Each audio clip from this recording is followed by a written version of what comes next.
Hey guys, welcome back to my channel, FunsizedStyle. My name is Michaela, and thanks for stopping by my YouTube channel. If this is your first video that you're seeing of me, I apologize because normally the content is much more exciting, much more interesting than today's video, and there's usually a lot more frequent uploads than this, and that's why I'm making this video today. And I want to update you guys on where the heck I've been. Also, I hope that this video is in focus. I've had a little bit of trouble getting this to focus, so hopefully the video is nice and clear. I do not have assistance filming or getting my camera set up. It is literally just me, and it's a lot more difficult than you'd imagine to do this kind of thing on your own. Anyways, so if you haven't noticed, I've been gone from YouTube for 2 weeks at least, almost 3 weeks when this video is being uploaded, I think. And I did not expect a FunsizedStyle hiatus, like I said. So I wanted to just chat with you guys about where the heck I've been, what I've been up to, why I was gone, and kind of what's been going on with me, and just update you guys about my life and what I've been up to and what's been going on. So one of my YouTube goals this year was to upload more frequently, and you know, I'm still doing pretty good up until this hiatus. I have a ton to catch up with you guys on, and if update videos and long chatty videos are not your thing, I totally understand. I get it. It's not everybody's type of video. So if you're not interested, you can go ahead and click out now. I'm just giving you that warning so you have no reason to complain about the video being too long or too ranty or too chatty. I don't know. I don't care. Just letting you know that that's what today's video is going to be. I have actually, before this hiatus began, I had anticipated, or I was going to upload some kind of update video, health update kind of thing, because there were some things I wanted to chat with you guys about, and like I said, some other things came up that prevented me from filming other videos, which got me more behind. So I'm going to have to give you guys a little backstory about kind of where I want to start. Also, I apologize for my hair. My hair straightener broke, and my hair is just it can be a beast sometimes, so I decided to put it up in this updo thing and kind of just deal with it the best that I could. So I ordered a new hair straightener. Hopefully it'll be here soon, but I kind of like it. It's kind of cute. Anyways, let's go ahead and finally get into where I've been and what's been going on, because I've missed you guys like crazy, and I owe you an explanation. Okay, so I'm going to start way back. We're going to start into the health aspect of it, I guess, because that's kind of where this all began. So I don't even know where to begin because there's so much.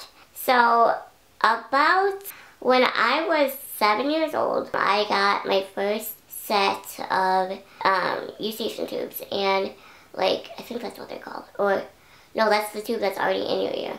I don't know, ear tubes. And because I had recurring fluid in my ears, and I would always get infections, that was causing my hearing loss. And so I got that set of tubes, and they worked out really well for me. I regained all my hearing, and eventually they're supposed to fall out on their own, and it's not like a surgery error. They're supposed to fall out because if they stay in for too long, then you can have a hole in your ear, and which can cause other problems. So mine, just after, I forget how long they're supposed to stay in, but mine fell out on their own, and so we were oh, maybe you're good now, because some people, they just need one set in their life, and they're good. Others need, multiple sets. So we kind of, waited a while to see, what my hearing would do, and infection-wise and stuff. Fluid in the ear isn't typically, it's common, but it's not an OI problem. If related to my disability, osteogenesis imperfecta. It's not a OI related problem. It's just a Michaela thing. So, lots of people have it, but it's not related to my disability. Like I said, I don't remember how long in between, after they fell out and when I got my next set. But ultimately, I had to have another set put in because I was having reoccurring infections again, and more fluid buildup. This time, it was only in my right ear, And so they put another one in, and that was in for a while, and then that one wouldn't come out on its own, whatever the time frame was or is for these. And so I had to have it surgically removed, because like I said, if you leave it in for too long, it can like put a hole in your ear or something. And so they took it out and were like, okay, like hopefully is like you won't have any more problems. And sorry, I'm like a little rusty on the filming. I don't even know where to begin. So I forget again like the time span. I was still having problems, so that's when I started going to a different ENT, or actually I think it's the same thing, but otolaryngologist. And my voice is really hoarse, which you'll understand why when I get to almost the end of this video. I got referred to another otolaryngologist, just kind of figure out like what's going on. They decided to put another set of tubes in, and I went a while without having it. Like before I got my third set, I went a while without getting another set put in. So I did go. It wasn't like every year I got a new set. It was, you know, several years in between or whatever, and just kind of seeing how I was doing. So their decision was ultimately to put another set. And it was kind of weird how I got referred to another otolaryngologist, and then their decision was to put another tube in. At this point, my left ear kind of like healed itself, so all these problems now are with my right ear. So then they put another set of tubes in, all good and dandy, and then those fell out, and ultimately I got another set after that. And finally I said, after that third set, I got referred to another otolaryngologist. And after that set, this doctor put in my third otolaryngologist after they put that set in of tubes, and it fell out. And this time I don't remember how many sets of tubes I've gotten, you guys. I've gotten a lot. But anyway, my very last set of tubes that I keep saying set, but at this point, again, it's only my right ear. So up until almost 2 years ago probably, is when they had to pull the tube out. This time they were able to do it in the office. I forget why. Maybe it's because of my age. I don't know. So they pulled it out in the office because I kept getting infections from the tube. She removed it. Basically, we were like, okay, let's see what happens. You know, I ultimately knew that I wasn't going to last without something because I've had these problems on and off for so many years. I just kind of left it. I mean, I had hearing loss at this point after once my body like rejected the tube. My ear rejected the tube because there was like already infection in there.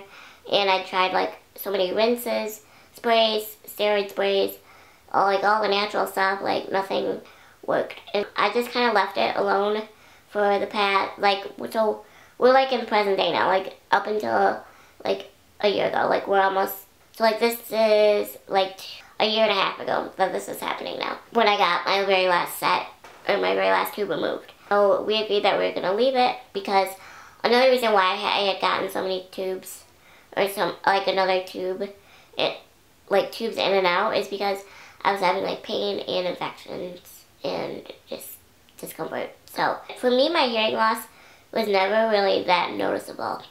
And what leads me to now, 2019, middle of 2018 to 2019 now, I just left it alone at that point. After I got my last set of tubes, I'm like, you know what?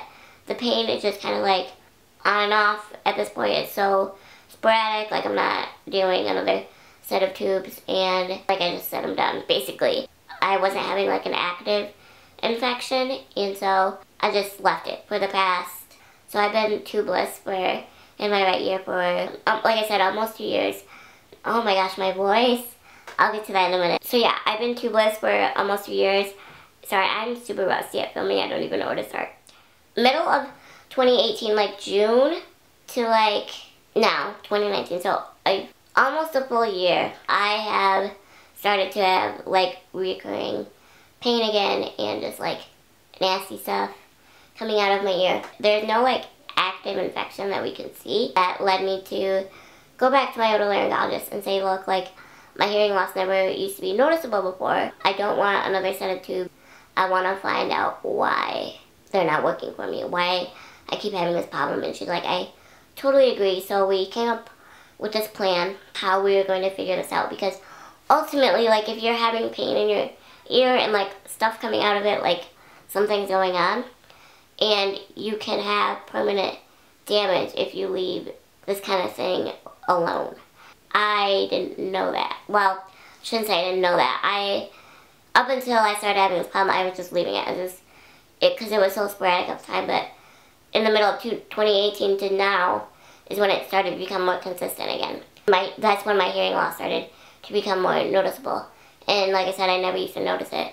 Like when I was, I don't know, I'm 20 now, so the past year I would say is when I started, year and a half, I would say I started noticing like decrease in hearing loss. And all in my right ear. My left ear healed itself, it's good. No more tubes, nothing, perfect. Perfectly healthy. We came up with this plan so you have a eustachian tube in your ear. Some people have a very narrow eustachian tube. Mine is very narrow, and it's not really genetics. I mean, it is and it isn't. Like, that's not a known problem in my family, like, at all. It's just I'm the only one in my family that's ever had this.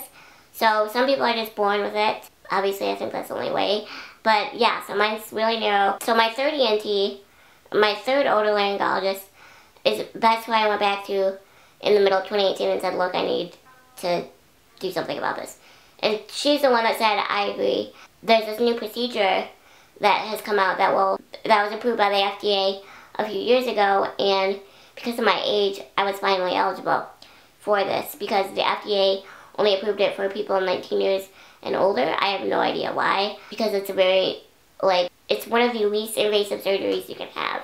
So, anyways, so she said, you are the perfect candidate for this procedure, but because she's a pediatric, at this point I'm still seeing pediatric otolaryngologists because I've had so many problems, they didn't want to transfer me to a different one if I didn't need to, because she had been following me for so long at this point. So, and my situation is so complex. She said, I have done this procedure before, but not very often, and because of your osteogenesis imperfecta and your anatomy, I have a partner that she works with that does these often and is familiar with osteogenesis imperfecta.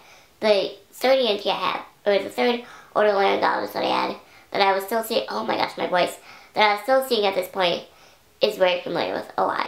Because of the procedure being so new, she hadn't done a lot of these for whatever reason. I don't know. It's not a very common thing yet, I guess. So she said, I'm going to refer you to my partner who does this all the time, or has done many of them, and very successful, knowledgeable about OI, and the whole gamut. So I was like, okay.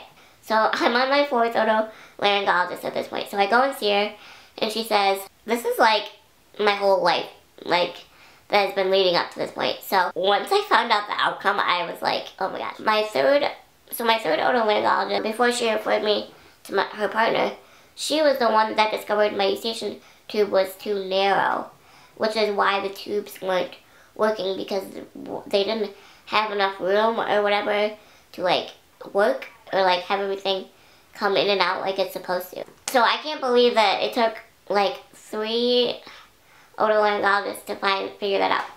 So she referred me to her partner so that I could do the surgery, and like she filled her in about me, and she's like, you're the perfect candidate. So I go and meet her. This was in February of this year, 2018, that I finally decide to like go do this, because at this point I'm noticing, well, she had told me about the surgery at the beginning of June when I went and saw her.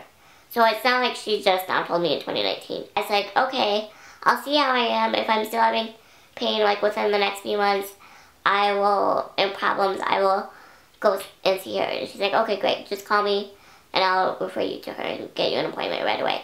So I just left it for, like I said, this past year and a half. And in February of 2018 is when I finally decided to do something about it, because I noticed, I'm like, this has been going on for a year and a half now of like no tube, decreased hearing, and like I said, I've been tubeless in that year now for almost 2 years, and just having a lot of problems, and my hearing loss is becoming noticeable now. So I let him know, and that's when I saw my fourth otolaryngologist, the one that was going to be doing this procedure. So the name of this procedure, let me look it up here. So the name of the procedure is called Eustachian Tube Balloon Dilation System.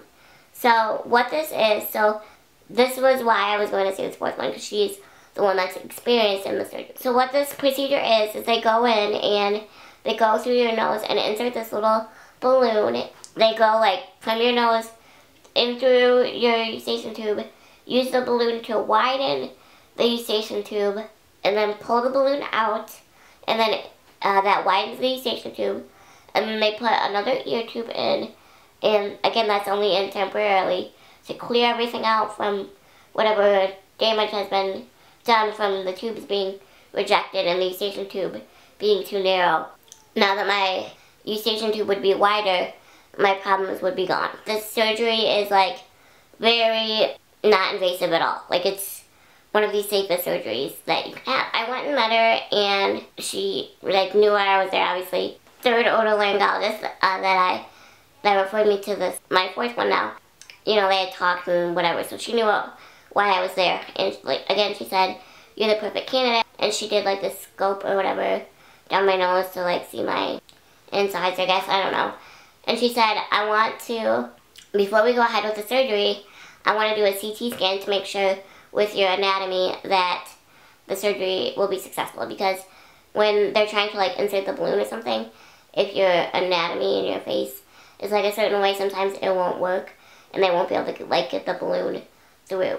I wouldn't want to have anesthetic and then wake up and have them be like, you know, we can't do the surgery, so obviously she made the right choice. So a few weeks later, 2 weeks later, I went, this was in March now of 2019, and I skipped through all my like adolescent problems pretty quickly just because it was tubes in, tubes out, tubes in, tubes out. And finally I'm like getting referred, this is when I like finally got referred to like experts like 3 years ago. So we're in present day now, so we're March 2019. I get the CT scan, I'm like, great, I see the light at the end of the tunnel of my hearing loss problem. And like, it's gonna be great. So I was really hopeful, she was really hopeful, and all the CT scan was to make sure that my anatomy allowed for the balloon to be successfully inserted in order to widen the eustachian. So I have the CT scan went fine, and I'm waiting for her to call me with the results. And then about 5 days later, she calls me, she was gonna call me because I live about 2 hours away. So don't think like, oh my gosh, like what if it was serious? She didn't want to see you in person. Like we had talked about it. She's like, do you want to come? She's like, we'll make an appointment. I said, well, can you just call me like with the results? So I made that decision to have her call me. So she calls me with the results, and it was both different. It was different than what we both expected, and it was a good thing that I had the CT scan because the CT scan showed I assume it's small. She said, I don't know if she told me the size. If it was too big, I would have had to have like emergency surgery, so it was fine. But like a small mass behind my eardrum of tissue. That was not what we were expecting. We were just expecting to see the fluid that's behind there and to make sure the anatomy, my face anatomy was like good for this eustachian tube dilation surgery, balloon dilation surgery. Instead it showed fluid and tissue behind my eardrum. Again, that was not what we were expecting at all. And so this has now changed the entire game plan of what the cause is of my hearing loss. So what has happened is this tissue behind my eardrum is called a cholesteatoma, and it's like a little, I think it's little, it grows. Mine is small right now. It's called a cholesteatoma, and before you have a heart attack, anything with the name toma at the end, like people assume it's cancer. It is not cancer, what I have. It is not cancer. Just saying that right now. Hold on, I'm trying to look it up so I can tell you the exact what it is. It is not cancer. I repeat for the 50th time, I swear. It is not cancer, not N-O-T. So I'm just saying that again and again so you guys don't freak, because rumors get started, people misunderstand things. I'm just kind of updating you guys about what's going on. So, technical term of what this is a cholesteatoma is a skin growth that occurs in an abnormal location, the middle ear, behind the eardrum. It is usually caused by repeated infection that causes an ingrowth of the skin of the eardrum. Cholesteatomas often take the form of a cyst or pouch that sheds layers of old skin that builds up inside the ear. When she told me this diagnosis, I was like, this fits me to a T, and she goes, it absolutely does, because I do not have any hearing bone problems. There's nothing wrong with my brain being able to send the signal to my ear, whatever. So we knew that it had to be something with my middle ear in there. We knew there had to be something in my ear, whether it be fluid that was stuck or my anatomy or something, because like I said, the bones in my ear are perfect, perfectly healthy, perfectly functioning. My brain is able to send the signals to my ears. I've had all those testings. So that is what I have, this growth. It is, like I said, it is not cancerous. However, it will keep growing like cancer would, like a cancer tumor. It's not a tumor, but it's like a cyst. I don't know if a cyst and a tumor is the same thing, but it is not cancer. I repeat, not cancer. I don't think these even get cancer. Praise the Lord. It says a cholesteatoma usually occurs because of poor eustachian tube function, as well as infection in the middle ear. I've had both of these problems. Poor eustachian tube function, which it took my third otolaryngologist. At this point, I'm on my fourth only because of the surgery consult. So it took my third otolaryngologist to figure out that I had poor eustachian tube dysfunction. I've had dozens of infections throughout my almost 21 years of life. So this is what this has led up to. I'm so glad we had the scan. So basically what this growth is I read you what the growth is, but like I said, it will keep growing, and because it's in my middle ear, kind of like, it will keep growing, and since it's like near your skull a little bit, it will cause brain damage if you leave it alone. So it could cause like brain damage, facial paralysis, meningitis, and like all these other problems. So this surgery is not an elective. Like, I have to have this. And it's interesting because I was just going to leave it alone. If I wasn't still having problems, I would probably just leave it alone. And I mean, even day to day, like, it's not that bad. Like, it's livable right now. Like, it's been livable for the past year and a half. So, which is why I haven't taken any steps forward. Because when you get to a certain point, you're like, I'm just leaving it alone. As long as it's livable, I'm going to leave it alone. But I don't know what made me proceed with this again. But I'm glad it did, because several years down the line, if I don't take care of it, like, if you never take care of it, like, it could ultimately kill you. So it's really a blessing that I decided to pursue with this again, and that I have an actual diagnosis. First of all, never read about people's experience with a cholesteatoma late at night. Like, surgery is going to be kind of rough. I am excited to just have a diagnosis. The surgery that I'm going to be having is called a mastoidectomy. I'm also sharing this because cholesteatomas are like really hard to diagnose because you can't see them by looking in the ear. It was only discovered because I had the CAT scan to make sure my anatomy was good for this other surgery that we thought was my problem. So don't be like, oh my gosh, she didn't see that. Like, you can't see it just by looking inside the ears. Like, you just can't. So it's a real blessing that I had that CAT scan, because otherwise I don't know what would have happened. So a mastoidectomy is a procedure performed to remove the mastoid area cells. This can be done as part of a treatment for a cholesteatoma. It is sometimes performed as part of other procedures or for access to the middle ear. So what's going to happen is they're probably going to have to like shave some of my hair back here, and they're going to have to cut behind my ear and get to the mastoid bone, which is where this growth is near, and like cut into the bone.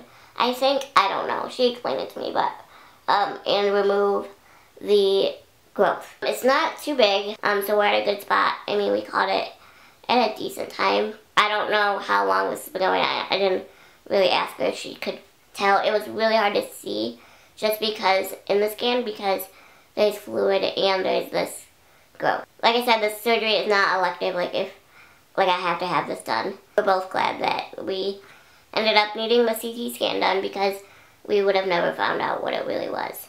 Ultimately, she's very optimistic that it will prevent any further issues in the future. However, the only problem with this diagnosis is that this is something that I will have to be out on the lookout for the rest of my life. There is a potential that it could go back. Many people do have them go back, and some people don't, but many people do have them go back. And the reason you can't just wait until it gets big or whatever is because it can cause a lot of problems. Like I said, facial paralysis, brain damage, meningitis, all these things. So you have to take care of it like as soon as it's discovered. Not like as soon as, but as soon as possible once it's discovered. Even once I get it removed, if I start to have similar ear symptoms that I do now, I have to have another CAT scan. I don't know if they're going to have me only do CT scans when I'm symptomatic, or if I become symptomatic again, or if it's going to be a routine once a year, every other year type of thing. I have no idea, but it's going to be something that I'm going to have to be out on the lookout for, like I said, the rest of my life. If I become symptomatic, I have to get a scan. So that's the only bummer, is that it can go back.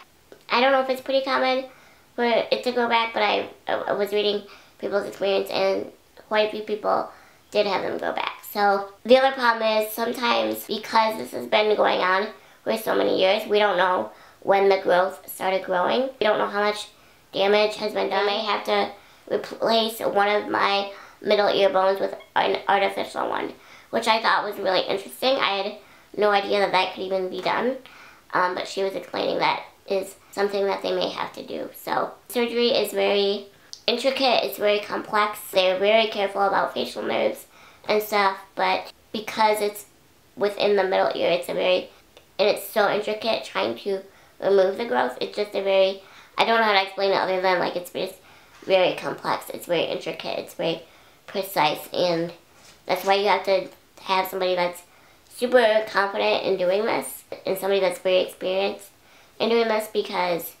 and that has done it before, because not a lot could go wrong, but like there are risks to it, but there's more risks of not doing it. Like it's ultimately something would happen if I didn't take it. That's what has been going on, and so I found out the results. I got the CT scan at like the middle of March, middle to end of March, and I found out the results the first week of April, and I was supposed to have surgery like that next week, and she's like, when do you want, the surgery scheduler called me and she said, when do you want to have it? And I said, well, as soon as possible, I guess, because she said, when I talked to my doctor on the phone, she said, you're fine right now, it's not huge, you're safe, you're fine, but I just don't want you to wait like 6 or 8 months. I want you to have it sooner than that. And so at that point I was like, oh, okay, like when the surgery scheduler called me, I was like, well, as soon as possible, I guess. So the surgery was originally scheduled for April 8th. I kid you not, like 4 days later, I ended up getting sick.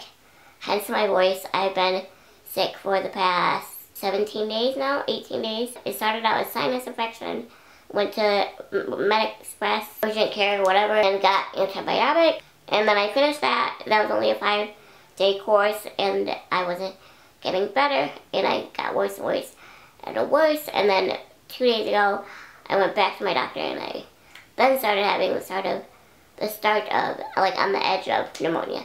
I didn't actually have pneumonia, but I was on the edge, like my lungs did not sound good. So I was on steroids, and now I'm on steroids and antibiotics for like, I went on the steroids for like 1 more day, 2 more days, and then the antibiotic for like 7 more days. So when you are sick, you cannot have surgery if you have a cold or anything like that. Anything that could put your body at risk during anesthetic, unless the urgency of the problem outweighs the risk of anesthetic with a cold. And for me it didn't, so they had to postpone it. I was really upset because it was at the perfect time, because I have some things coming up in the beginning of May, and then I have the summer camps that I have to volunteer at every year. It means the world to me. I don't have to, like, nothing's gonna happen if I don't, but this camp means everything to me. You guys know I talk about this camp. I've talked about this camp so much on my channel. When I heard the date, April 8th, I was like, that's perfect, because it would give me enough time to recover before the event that I'm going to the first week of May for camp, and so, which is the first week of June. So I was like, April 8th, that'd be perfect. It gives me almost the whole month of April to recover, and I just started going downhill like 4 days later and had to cancel. It was really bad. I had to have like a pre-op appointment. So I had to cancel my pre-op appointment and everything. Let me read you guys. I posted on Instagram that day, I think. That day, I don't even remember what else was happening that day, but it was just a really bad day. And I had made an Instagram post, because at this point I hadn't filmed for like a week, because another thing that's been going on is I'm in a statistics class right now for college, and that's been kicking my butt. So I was like, oh shoot, if I'm having surgery April 8th, I'm still in this class. Like, I need to kind of work ahead, because they're like, you're going to be down and out for a few days, not wanting to do anything, because it's a pretty intense surgery. It's at least 2 to 3 hour surgery. Surgeries for me usually take a little bit longer just because of my anatomy, so more likely like a 3 hour surgery at least. And so I was like, oh shoot. So I was trying to figure out a way I'd pre-film, get my college work done, and all this before surgery. So at this point, it had been a while already since I hadn't filmed, like a week. So the day that I found out that the surgery had to be canceled, I had posted this picture on Instagram and this caption, and I said, today's been a super crummy day, like a day from heck, if you know what I mean. So often, people on social media, especially Instagram, try to make life look perfect. Life is far from perfect. I'll be the first one to tell you that. Even the most positive people have days when they're not positive and happy. Today was one of those days for me. It was like a really bad day that day, because I was like, it's literally the perfect date. I've had a lot going on, just like a lot of health things going on, so I was like, great, I'm finally getting something taken care of, and then had to cancel it. It was just a bad day. I woke up feeling worse, so much worse that I had to cancel my pre-op appointment because it is 2 hours away and I was not feeling well enough to travel. That being said, of course my surgery is canceled for April 8th. I'm beyond frustrated. It was scheduled for the perfect time.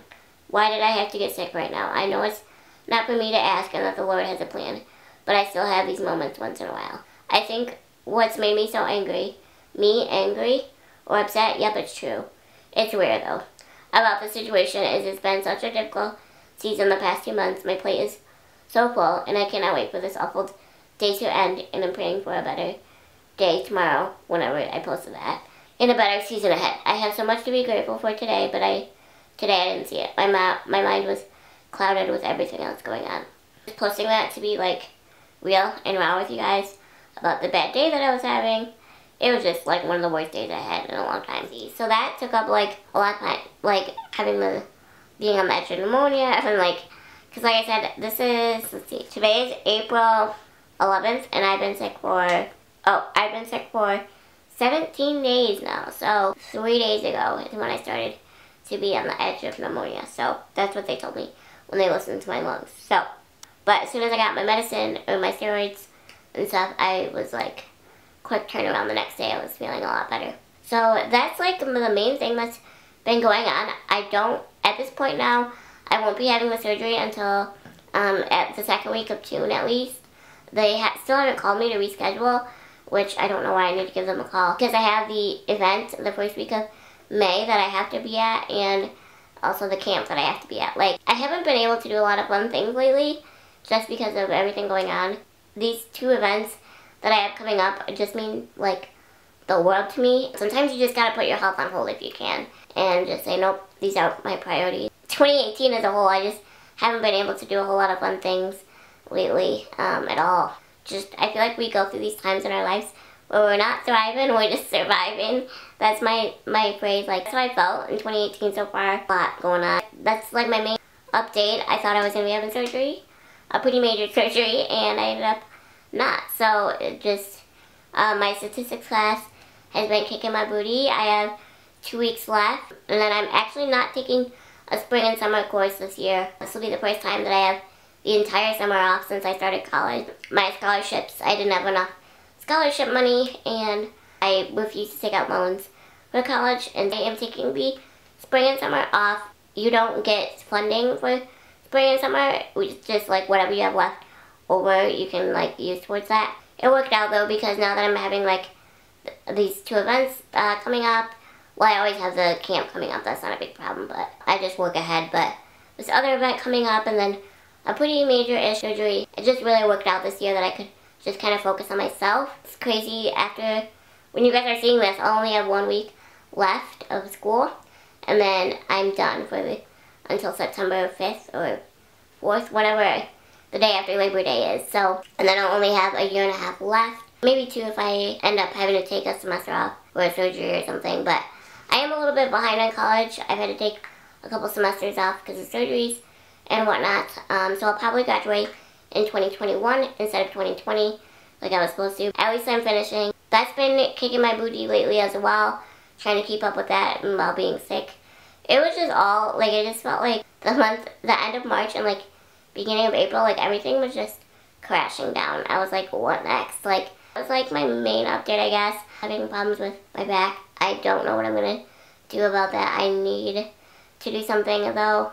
I think that played a part in not why I got sick, but why it started into like the start of pneumonia, because the same thing happened at this time last year, and I never used to get the start of pneumonia every year. This is the 2nd year in a row that that's happened, and I think my scoliosis did play a part in that, so that's kind of interesting to me. So we'll see. I don't know what I'm going to do about that, but if I do something, it will definitely be this summer. So my summer is going to be filled with like a lot of health stuff. I don't know, but I'm excited to have the summer as well to film. I cannot believe that April 19th, I think, is my last day. Yeah, April 19th, and will be my last day of class until September. It'll be my first year since then, and I've had the whole summer off, so I'll be pumping out a ton of content. I cannot believe I won't have school or anything to bog me down, and so expect a ton of content. A lot going on. I will keep you guys updated about what I'm doing about my scoliosis. I have no idea. Can I set up some appointments and kind of make a more definitive decision, so I should know that in a few weeks. And yeah, so that was just kind of like a health update for you guys, I guess. This video didn't end up being quite as, like, not as much included in it as I thought I had to update you guys on, but I just wanted to let you know where I've been and what I've been up to. I did get an Apple Watch. I'm going to be doing an entire video about that. Sorry, my arm is all red. It's where I lean sometimes. Yeah, I'm super excited about this. This has been a wonderful tool for me. There's a few other reasons that I got this Apple Watch that like not many other people need to think about, but this has been a wonderful tool for me. That'll probably be the next video that you see, is a video about my Apple Watch, kind of just talking about why I got one and kind of talking about the perks of having one when you have a physical disability. And this has been a wonderful tool for me. I've been wanting one for a while, and I love it even more than I thought, and it's really benefited me, so I'm excited to talk to you guys about my new tool, my Apple Watch. So super excited about that. So yeah, I guess that's kind of it. I will keep you guys updated about everything. Also, follow me on Instagram, because I update there first, usually before I update on here, just because obviously doing an Instagram post is a lot quicker than doing like a whole YouTube video. There is one other thing I wanted to update you guys on. I have brand new FunsizedStyle stickers available in my online shop. They're only $4, and I know it's a little bit more than a regular sticker on Redbubble. Just know that they do help me out. Know that you are supporting a small business, and I'm super excited to have these on my online shop. I love the size. I think it's absolutely perfect. Perfect to go on your laptop or anywhere you want to stick these. And I'll have the link down in the description below. Due to the platform that I use for my merch, I don't have a ton of control over the pricing, so this was the absolute cheapest that I could get these down to for you guys. But I think it's pretty affordable. You know, some of my merch is more expensive, so I think this is an item that a lot of people can afford. So if you are wanting to support FunsizedStyle and the work that I'm doing and creating more content, the link down in the description to this product and my just shop in general. I'll also be having a new design come out very soon, besides my logo, my brand. Be another design, like I said, besides just my logo with merch on it. So new design coming very soon. I'm also going to be doing a video about like all my merch, or like my favorite pieces of merch that I have. I can't believe for as long as I've had my shop, I haven't done an entire video about my own merch yet, and like the merch pieces that I have. So I'm most excited about these stickers though. I just love it. They're the perfect size. I love it because people, I think they're going to be a great conversation starter too, and a great way to like, grow my platform, because people aren't going to know what FunsizedStyle is necessarily, and so other people would have to explain it, and so I think it's awesome. So you certainly don't have to. Just watching this video and giving it a thumbs up and subscribing just means the world to me. So I wanted to make sure you guys knew about these. I haven't had a chance to do an Instagram post with these yet, because this is, to be honest, the first day that I felt put together, the first day in almost 3 weeks that I put makeup on or anything. Super excited to finally share this with you guys, and that's it for this video. That's all that's been going on. A lot going on. Health, school, that's the main two things. Health and school. So life has been crazy. I'm hoping for smoother times coming. Hopefully things will start to improve and I'll get some of this stuff taken care of, and I'm excited for what's to come for the rest of this year. Thanks for watching this update video and dealing with my hiatus. I have more content on the way for you guys very soon, and I'll catch you in my next one. Bye!